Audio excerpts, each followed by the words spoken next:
I've never made anything on this scale before. It's my first YouTube video. Sorry if the video editing, the lighting, the quality, the audio, whatever. If it's not quite up to quality, I'm sorry. Just let me know about it in the comments down below, and I'll be sure to fix it on my next videos. I want to improve. With everything made here, I've gone through at least one iteration of it. If you want to check out my big box of failures right here.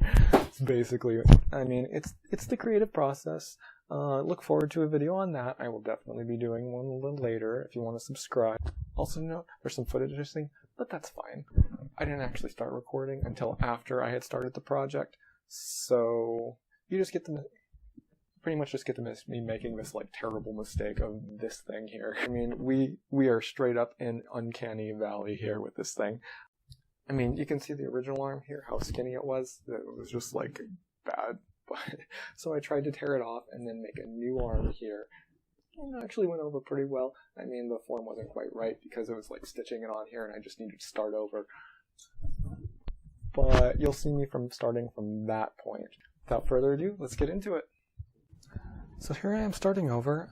It was actually pretty insightful of me to buy some extra fabric. And what I'm doing right there is just taping on the new arm I made onto my original design because the rest of it was fine.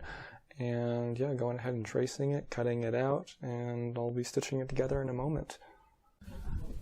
If you look at the body here, you'll see that I did my best to make it anatomically correct, but that's always pretty difficult, especially when you're making patterns from 2 dimensions into 3 dimensions, especially when you think about something as weird as the human body, like the weird way the shoulder has to curve around so that that meets up correct with the back of it. Or you'll notice that how the back is almost a mirror image of the front body, except for this little curve here along the left side. It's a very subtle one, but it makes a pretty big difference in the way it rounds off the back and lets him get that hunched over look, as well as adding a little more room for the butt. I made the leg a little bit larger on the back, both across the side and down the bottom. Now the reason for that is so that when I stitch it together I can kind of stretch it a little bit, because fleece does have some give to it, so it hunches him over and allows me to be able to work with it.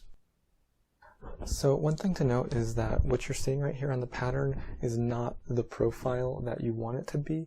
It's about 1.5 times larger around, at least for some of those 2-dimensional pieces, like the legs, that you want it to be. And the reason for that is because this is what your fabric will be, and as that curves around, if you think about it, that's half of a circle, half the arc of a circle, and what you want your profile to look like is a diameter. And a diameter, to get around that circle, multiplied by pi, divided by 2, that's for each side of your design, will give you the look you want. And of course, can't forget the cream-colored fur on his stomach, so I'm going to go ahead and cut that out here, and then once that's all finished, I'll be off to the sewing machine. So I'm just going to go ahead and speed up through most of this because it is just stitching along the lines. Pretty basic, but there actually is something to the actual pinning. And so when you're putting your pins in, you go to the edges first and then you go halfway in between, and that way the fabric doesn't stretch in a way that isn't consistent with the rest of it. And also, when you put your pins in, what I like to do, because fleece is a pretty thick fabric, I'll put one through the center of it so it holds it together, and then the second pin that actually holds it together because it goes in at an angle, I'll put that one in second with the first to stabilize it, because if you don't, you can kind of tend to shift your fabric a little bit, and it's really annoying when you put it on your sewing machine and then you sew it and then it's not quite on the line on one pattern. But yeah, pretty easy to avoid. Now, if you're wondering why Legosi's head is already sitting there finished, I'm sorry I don't have footage of it. It was because I decided to start recording after I had already made it, so there's just no footage of that. But that's fine, because you'll see how I make doll heads in future videos anyway. I don't actually have too much to say right here, so this is why you should be shipping Lewis and the Legosi. So if you don't want manga spoilers, just go ahead and skip to this point in the video. See, they're actually perfect for each other. On one hand, you have the fact that their personalities are foils to each other, or you have Lewis, who one step, be in the spotlight, is very dominating, as opposed to Legosi, who's like very meek, very timid. And of course you have the fact that like Lewis has a carnivore fetish, Legosi has an herbivore fetish. Listen, I know Haru's great and all, but you talk about a missed opportunity here. Lewis and Legosi are actually perfect for each other. Oh, and let's not forget, in a series where predatory instincts are conflated with love, Legosi consensually eats Lewis's leg. I mean, can you not see the sexual tension here? This has been your PSA. I'm done. I'll just go ahead and speed up through the rest of this.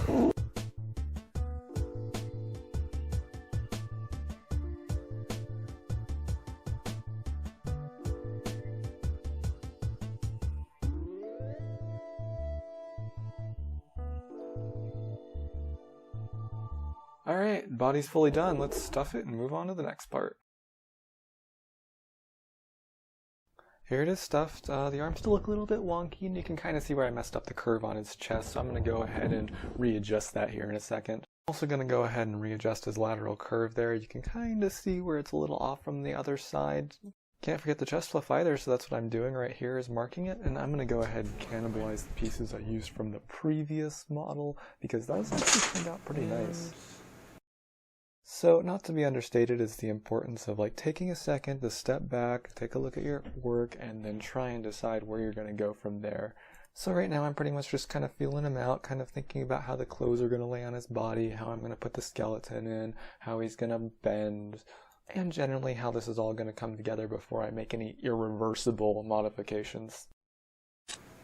So like, this is where the arms are, and like, this is where they need to be. Back looks nice. So yeah, you can pretty much see where I kind of messed up the curve there because it's not quite symmetrical. I actually think the left one here actually looks better. It's just unfortunate that the right one comes in a little bit more, so that's the one I have to go off of because there's no adding extra fabric.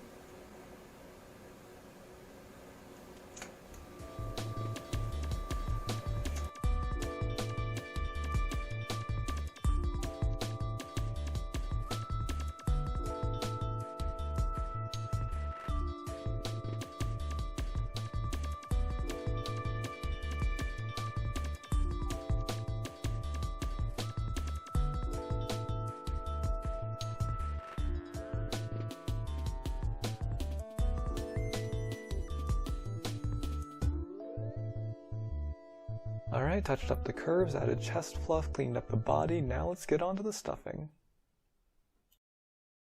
I'm getting a little ahead of myself here. I didn't realize it at the time, but I'm just kind of wasting my time here. See, I think I can put the skeleton in after I stuff it. That's just a mistake. Yeah, I'm pretty much just wasting my time here.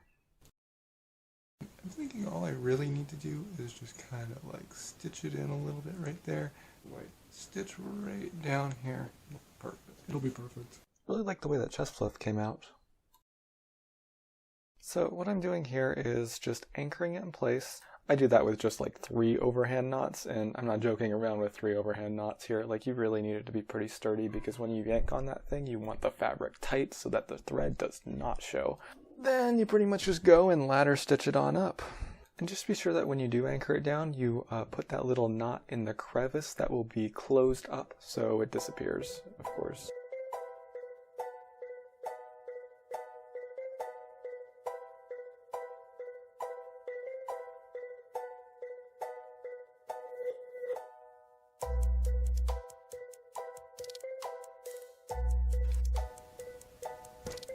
Oh my god, it looks so much better. So yeah, I'm gonna go ahead and give him a skeleton here. These are literally just wire hangers I'm shoving into his arms and legs. But like I said, I do actually end up pulling all this out because it doesn't quite work, because it's actually really hard to connect a spine to his arms and legs there. But I kind of ended up losing that footage, so sorry about that. I do, however, end up making a separate skeleton, which I forcefully shove in there. Maybe you'll see me make one in another video.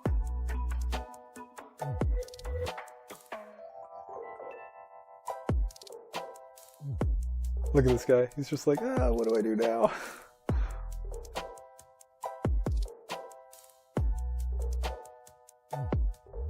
now it's onto the neck. At first I thought I could try and make a separate neck, and that's what I was doing there with that pattern.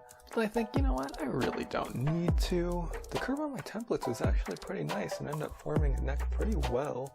So I just go ahead and stitch that up.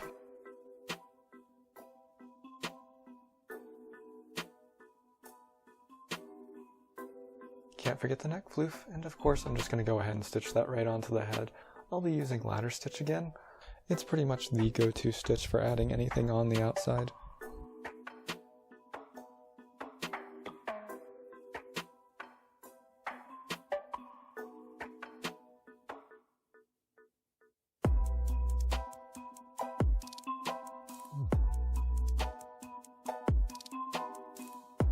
Made with blood, sweat, and tears.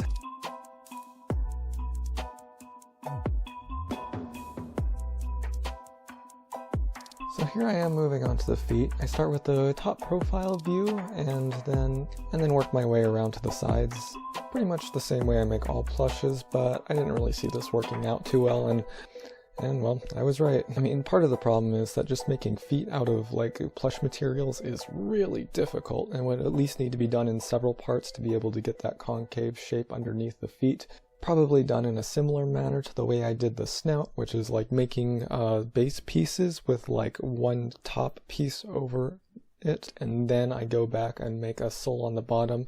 I mean, option 2 would have been to make like an EVA bottom sole that's like, you know, a hard foam plastic, and then build my plush up from that, so when I stuff it, it doesn't lose that concave shape. But honestly, you know, the more I thought about it, the more it's just like, he's gonna be wearing shoes anyway, just like put the shoes on and be done with it. So I head over to my local Goodwill with my little top profile of the foot. Yeah, I find a nice pair of little kids' dress shoes for like $3. Sometimes just doing the easiest possible thing works out the best. Now, I know they're not like the Timberland shoes that Legosi is known for, but I hope you can forgive me for that. I mean, they do look pretty nice anyway. So on to making the tail here. The first design was pretty close. I just go ahead and check that against Legosi's body. You don't see me doing that. But then I come back and just make it a little bit wider and a little bit longer, and then it's just perfect. It's one of the few things that actually worked out perfectly the first time. But tail making is actually something I have a little bit of experience in.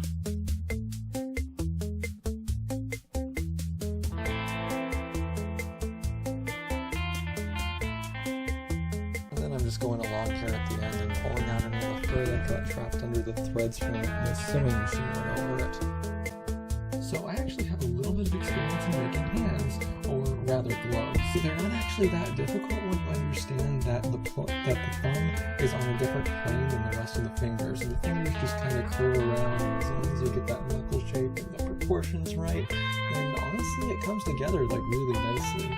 But you know, I go ahead and make a practice version here because I'm running out of my Mirage Blue fabric. But you know, I just don't want to have to run back to the store again.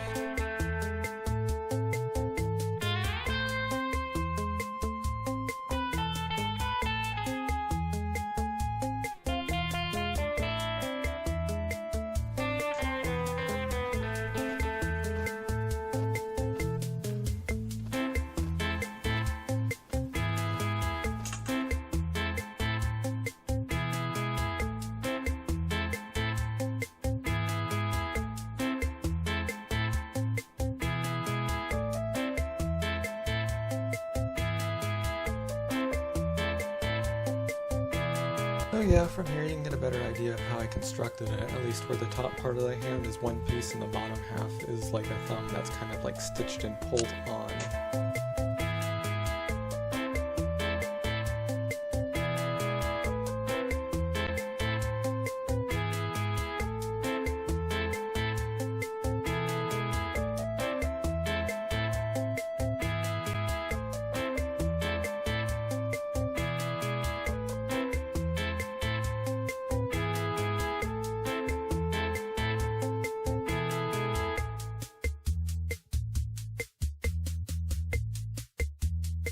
So now I'm going to go ahead and spray paint them and coat them with an enamel.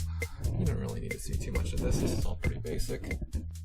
And these turned out nice. Ladder stitch, ladder stitch, ladder, ladder, ladder, ladder, ladder stitch, stitch, dum, dum, dum. Here he is so far. He looks pretty damn nice. I mean, yeah, his body's still a little bit awkward, but you know, once I get clothes on him, he's gonna look perfect. I'm just happy he doesn't look like something out of Five Nights at Freddy's anymore.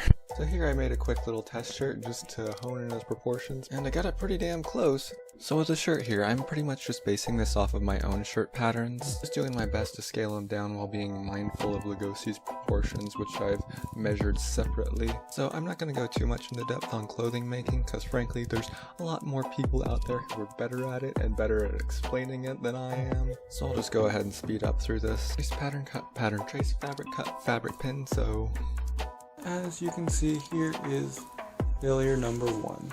Stitch just, oh my god, right around the goddamn shoulder. Using a bunch more pins around the shoulder this time.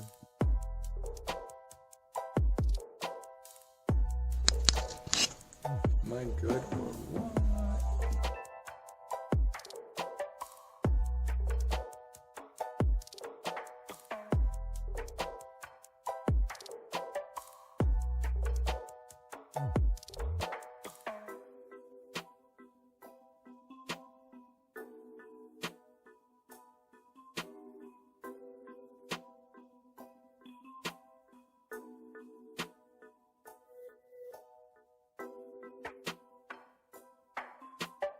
Taking measurements, laying out proportions, and just trying to match it as close to actual patterns as I can.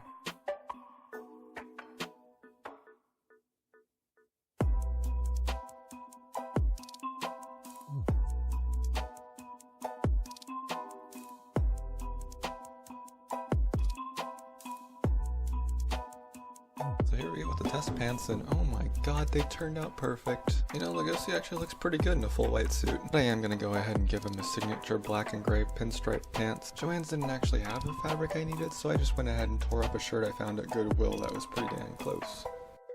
I'm gonna speed up through most of this and cut out some of the footage, because frankly, you don't really need to see it, and it does get kinda boring.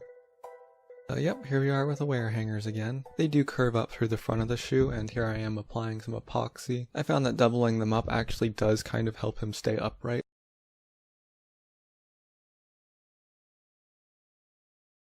And here we are going ahead and attaching his skeleton to the one in the shoes.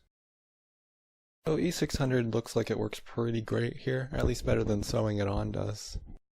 I wasn't too happy with his hands facing anterior. It looked like it was kind of awkward positioning when he was like standing up or posing, so I'm going to go ahead and turn him around here. And with that, oh my god, we're done! Ah! Alright. He looks amazing. And even better, he can stand on his own. So let me know what you guys think about in the comments below. I will go through and read them. I mean about anything. The sewing, the editing, the whatever, or do you want me to stop making videos altogether? Let me know about it. I think the next one I make will be in a different kind of format, but that's kind of the beauty of starting out. There are so many different directions I could take this. So please subscribe if you want to see more. Also, my Twitter is listed down below in the comments if you want to get future updates. And the best way you can support this channel is through Patreon. Link below. If this pays my bills, I will have weekly content. There will be polls for what kind of dolls you want to see made next, and if you're spending enough, you might just get to decide what kind of doll I make next. Can I buy that Legosi? Well, yes, maybe. Keep in mind, this is a one-of-a-kind doll. If you were paying me like $200 for it, that would be paying me less than $5 an hour for my time. I'm sorry to break hearts, I really am, but I want to be paid adequately for my time. And so, serious offers only, please. More info about that in the doobly-doo. Honestly though, if I don't sell him, I'm pretty happy to just keep him. Thank you so much for watching and for your support.